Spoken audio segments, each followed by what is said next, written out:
Bismillah ar-Rahman ar-Rahim, and welcome back to the online course on the entrepreneurial mindset from IBA Center for Entrepreneurial Development. We'll be discussing a very interesting case called the cold opportunity, case A, followed by case B and C, the Nils story. This case will be used to explain the effectuation theory in detail, and then we will be looking at it comprehensively using the effectuation cycle. And we will try to understand that how these five principles work together. And the second thing is that this case is in a different setting. The setting is in Europe, and that too in Sweden. So the story starts like 30, 40 years ago, and Niels was born in Sweden. And if you look at this map here and you see Norway, and we have that Sweden alongside, it's a very long country. Stockholm is toward this bottom, and then we have the north side. It's a very big country, very thinly populated, very cold, and we have the northern Arctic towards the top. So this is really very cold area, very close. This area is famous for its cold and negative temperatures, and you see northern lights. You see very beautiful, you see colorful lights as the solar and moon lights reflect. So Niels Bergqvist was born here and he was raised here.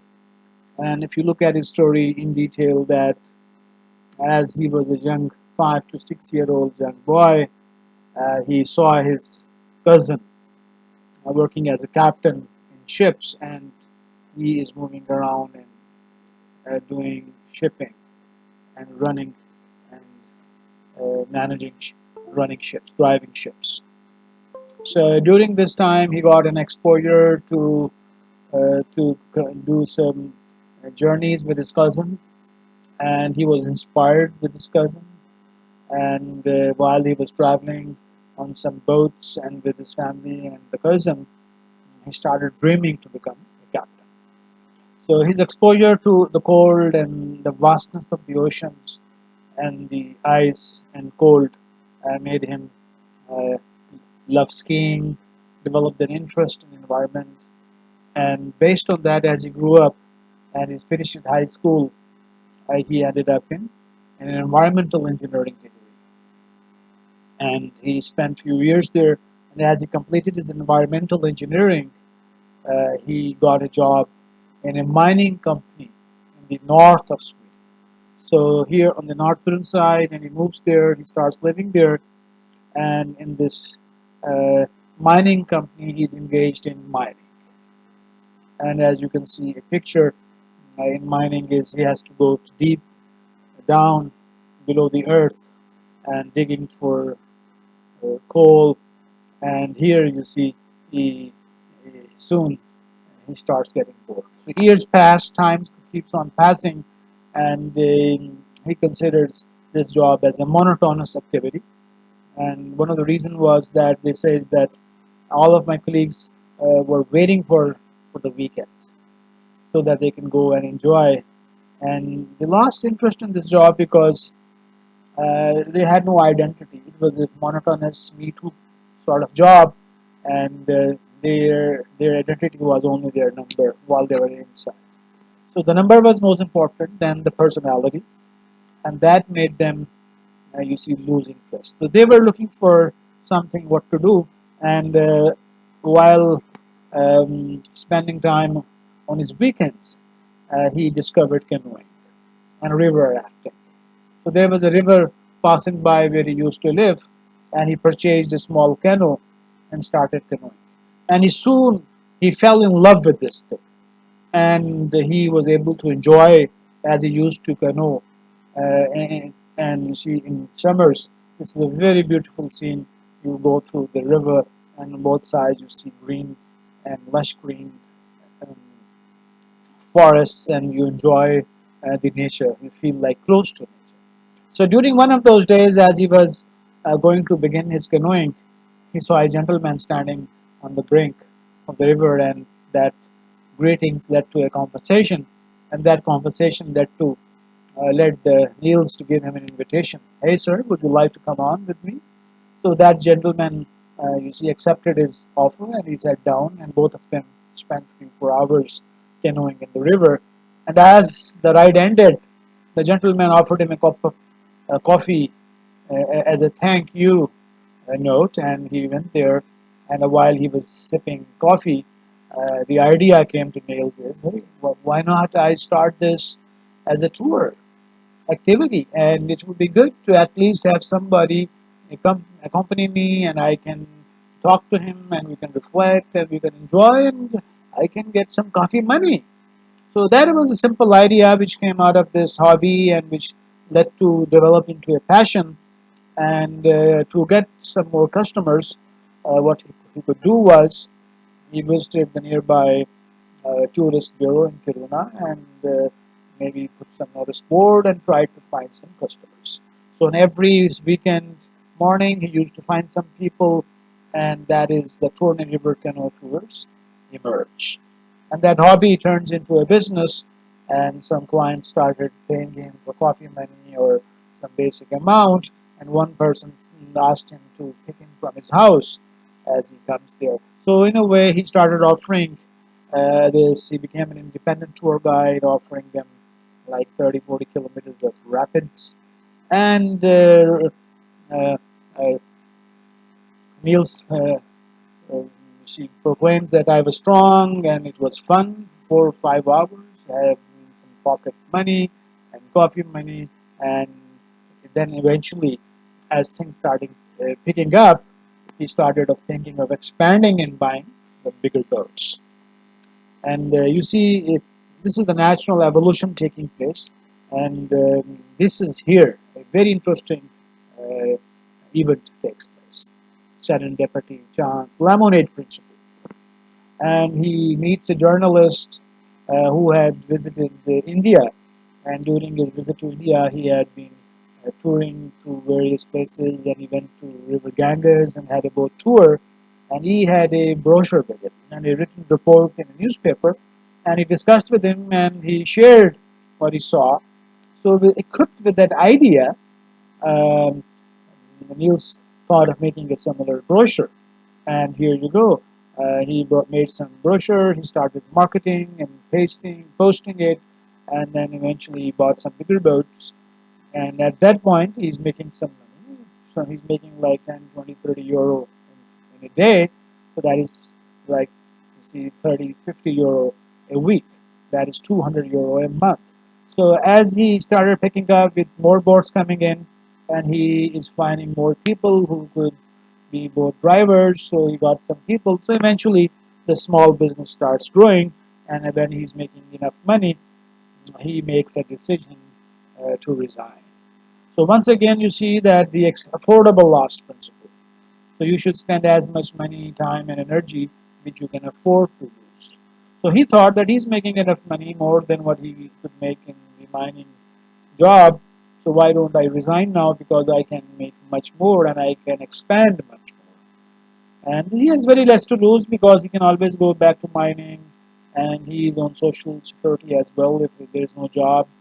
So he resigns. And the business starts expanding, and he gradually buys 3 boats, growing the business to like 40 people. So this he is making like a good amount of money, much more than he used to make at the mining industry.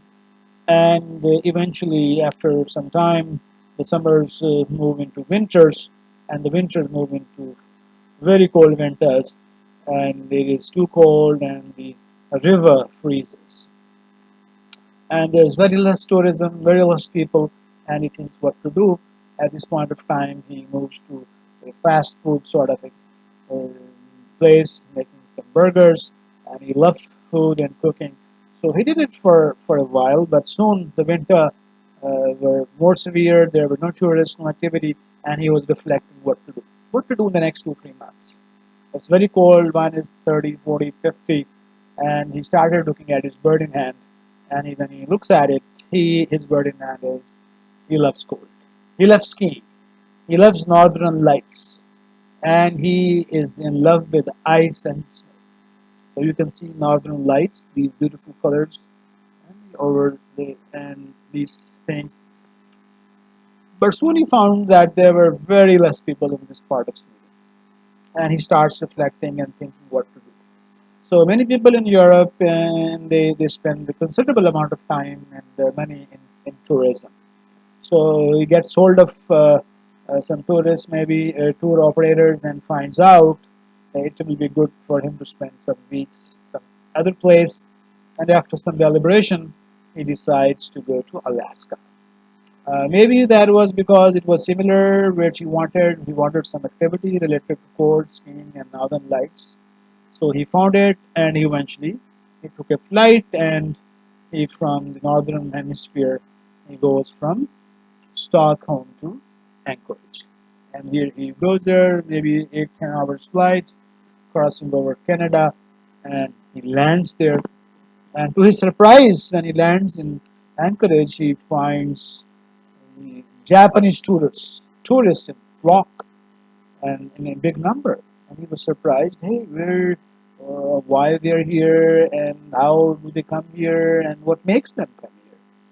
And to his surprise, he found that they were busy here in ice sculpture exhibitions. And he found out that these Japanese sculpturists were there, and they were making very beautiful pictures, beautiful sculptures. And these ice sculpturists had their followers. So he saw them in big number with families and kids and old people there. And as he spent a few days there, he developed a curiosity that why are they here and what makes them come here. So these questions start emerging. And as he keeps on observing and seeing and meeting, maybe, so he came to know that it was like 14 hours flight from Tokyo, from over the Pacific, and they are here and there, uh, and they love here, they enjoy this place. So here, the question which comes to his mind, or the idea which comes to his mind is um, that, oh, I. So the question which is from the audience, what do you think? What idea has come to his mind? So after some deliberation, when we asked to our business students, some of them then come, maybe sir, why can't I replicate this idea back home? Similar environment, similar temperature. It's a very good place back home in the northern part. So why can't it be done there? So this question comes to this entrepreneur, and then this first question leads to some other questions. If I do it there, then how can it be done?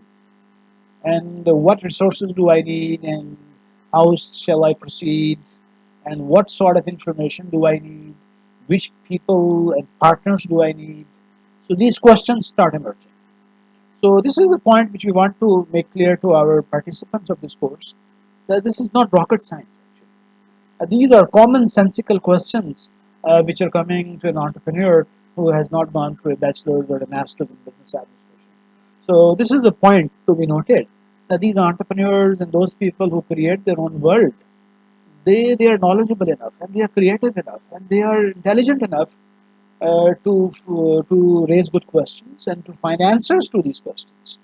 So you see, if you look at the questions, how to replicate that in Sweden, what steps to be taken to replicate, what information needs to be collected, what sort of marketing research needs to be done, and where to get those information. So these questions are in front of you. So why don't I would like to request my participants to think and reflect that where shall he, what are the steps, where shall he get that information?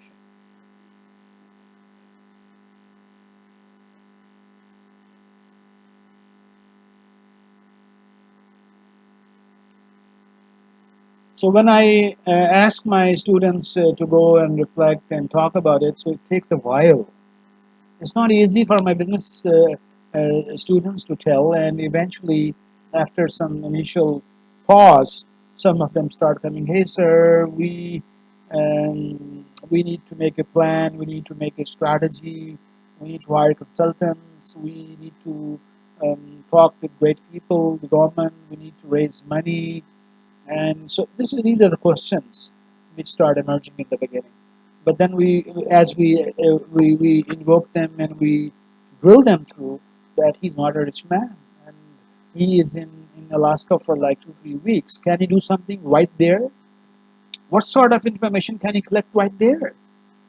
And what kind of research and where can he get those information?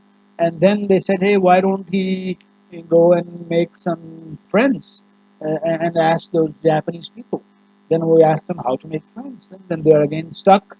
And after a lot of drilling down, then eventually the idea comes that hey, in the morning time and going for a breakfast in the hotel, there's some Japanese people, so we need to go there with a smiling and a forthcoming face and hey, good morning. Hello, how are you? Can I sit here? Can I sit with you? How are you? You're looking great. It's a great day. And then talk to them. And what sort of questions needs to be asked? This is a very important question. And once again, we see that these entrepreneurs are equipped with that skill. So this is called the effectual ask. To ask relevant questions, to ask open-ended questions, and to ask questions in such a way that the respondent keeps on talking and talking about that. Rather than making him to answer yes or no and closed-ended questions, research demands that we make them talk and to get their qualitative input and to make them reflect and then talk. That's why we need very good quality questions. And then I ask my student what quality questions shall be asked. So once again, there's a pause and it takes a while, and then it comes to somebody comes that say we should need to ask very good open-ended questions. So one open-ended question could be, "Hey sir, what brought you here? What makes you come to this place?" So this is an open-ended question, and then he will say, "Hey sir, we love this place, and actually it's not. It's been decided for months, and our sculptures are the key decision makers." And we are followers, and they decided to celebrate and spend their vacations here. So the word was spread, then things were, kept on being discussed, and then eventually a few sculptures decided and the followers decided, and then we found the relevant travel tourists, tour operators, and then we got the best tickets. And this is a good place, and this place which is comfortable, good hotels, eating and food and things for the kids. So this is a good place which is developed. That brought us here. So you see, in one question or few questions, he is getting a lot of information. So Nils can go and talk various people during the breakfast, lunch, dinner, make friends. He can learn few words of Japanese. This is what we see entrepreneurs. Hello, hi, good morning. So you need to learn some basic language which you can learn from internet so that you can break the ice. So entrepreneurs are very good in breaking ice, making friends, smiling, asking, and so he was able to do a lot of interviews, discussions, informal, and eventually this is what entrepreneurs do: gut feeling. They develop their gut by asking, observing, and he was able to find out that this is who are the decision makers, the family heads, the the sculpturist, and there's some key journalists maybe. So he came to know about this, and equipped with this information, what can he do next? So some of my students say that you should make friends there, get their visiting cards, and try to find who's connect with those people who are the opinion leaders and connect him. But you see, it's Niels is not that business savvy. He is just a beginner, so maybe he couldn't do that much. But he returns back to Stockholm, equipped with this information and in this enthusiasm that hey, I can do something for my country. So equipped with this enthusiasm and information, what next step shall be? What shall he do next? So what is the easiest step which can be done? So once again, my students, many of them will say, "Sir, now is the time to make a business plan. Now is the time to find some consultants. Now is the time to raise money." So these are all MBA models, all MBA data. This is, you see, too much resource intensive, and the entrepreneurs don't do that. Infatuation doesn't buy in this. The easiest thing which you can do without spending a penny. So people keep on thinking, and eventually, as in my experience, they don't come. The easiest thing is to go to a place where you don't even need to spend a penny. To go to Stockholm, visiting, you see, tourist center. Just go there, say hello, hi, good morning, good afternoon, and then how to talk to them. So once again, we ask students what to talk to them, how to talk to them. If actual ask says that go there with a bright and smiling and a forthcoming face, and you need to be full of enthusiasm.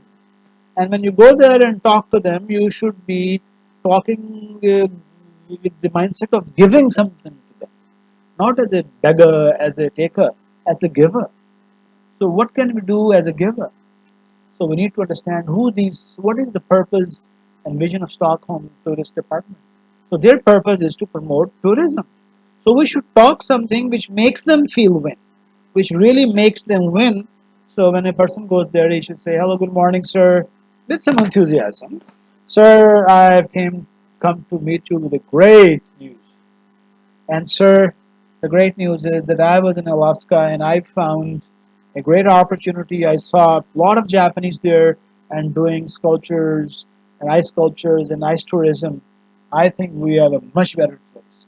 We have a great opportunity to bring tourism into our country, engage people, and familiarize people and make some money as well."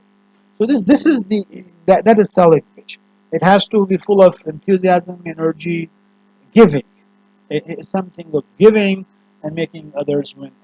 So somehow he couldn't get that warm response, as once again it's not that easy. It takes a while, but somehow he was able to get some advice, and the people said there. So you go to a bigger board, a bigger body, which takes care of the Scandinavian countries, and they have made tourism. So equipped with that information, he goes to the Swedish tourism board, and which is part of the Scandinavian tourism board, and there he again makes a factual ask that, "Sir, I would like to promote tourism in this whole region." And they said, "Hey, we have a branch in Tokyo, in Japan, and they can help you. We have a list of Japanese tour operators and travel agents," and somehow they buy into him idea, and he gets a list of emails. So what shall an entrepreneur do next? So many of our students say, "Sir, now is the time to get those addresses, and Neil should go and travel to Tokyo and meet them and talk to them, stay there for a week and try to convince them." So once again, the entrepreneurs, you see, they are very creative. They take a very calculated risk. Spending 5, 7,000 euros is not a wise thing for them. So what he will do, he will write emails. What will he write in emails? Once again, you need to know how to write emails. An email should also be full of enthusiasm and quick information and something offering them, the audience. And you see, email generally is very difficult to sell, and he doesn't get that good response. Then eventually he starts calling. And once again, it's not that easy to get through a call to the right person, and he got many failed calls. And then he started because he looked at it, and one of the reason was that he was not selling the right way. So once again, when you're calling somebody, you need to do the background research. Whom am I calling? What is their website? What do they do? What are they looking for? What is the purpose and vision? So you need to know about them. So as he equipped himself with that information, he started doing better calls. On one of those telephone calls, as he gets connected, he says, "Sir, I'm Nils, I'm from Sweden, and I have a great offer for you. We can work together to promote tourism, and it is a great opportunity to make money and to promote business." So, on the other hand, there was a person called Sakata who was raised in Finland, as his father was working in the Japanese consulate, and you see, that is some commonality emerged.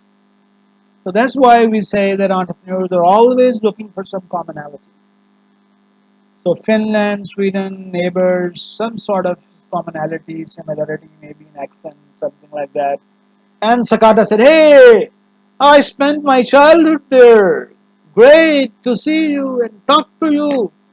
And you see that network, those dots, these are moments in seconds or minutes, and they develop and raise trust like a big bang. And he was ready to listen.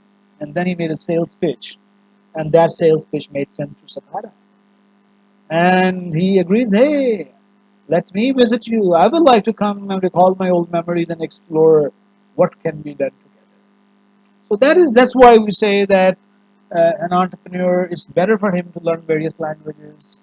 If you're in Pakistan, learn various local languages. If you're in Germany, I lived there, so kids there have two, three foreign languages. So it's always good to, the more you learn various languages, you learn cultures, and you develop a network. So Sakata agrees to meet. He visits Sweden, and they start discussing what can be done together. They don't know, but as a result of these meetings, some Japanese tourists start visiting Sweden, and Nils was hosting them, and he was giving them hospitality, and he was offering them the highest level of comfort and networking and exposure to the Swedish Lapland, and that a happy and satisfied customer, when he goes back, what does he do? Word of mouth marketing. So in the next 2, 3, 4 years, Sakata and his word of mouth kept on sending various Japanese, and Niels was taking them around, and then eventually the day comes when Niels decided to come to Tokyo. So you see, the entrepreneur is not doing shooting in the dark. He comes to Japan after 3, 4 years have passed. He has a lot of people who have been his customers in various parts of the city, and they know him. He has a reference, he has pictures, connections. Then he visits Sakata and he explores further. And then they come to know there's an ice festival going on in Hokkaido, so they go there. And then they find out these are the key people who can be the influencers and who can be opinion leaders, and he finds out who that opinion leader is. How to find the opinion leader?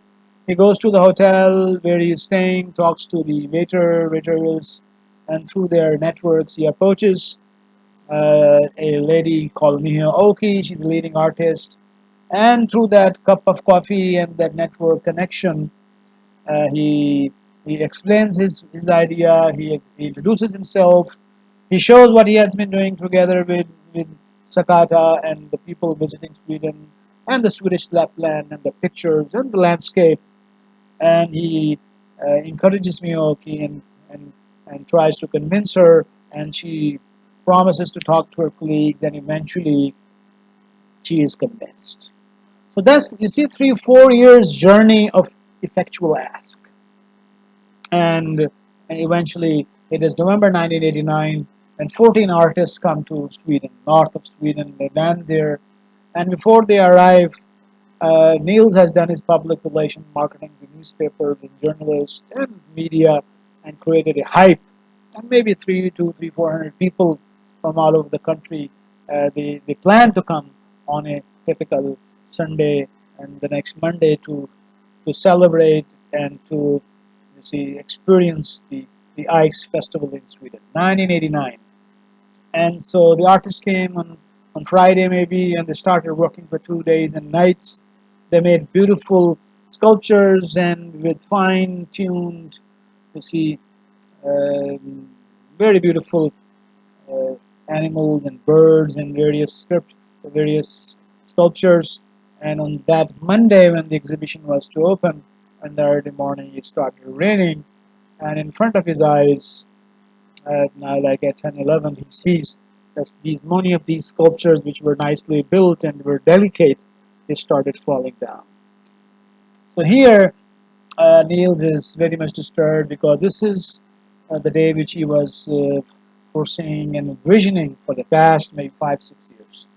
So a success which he was looking at is going to be destroyed in front of him, and he is sort of disappointed.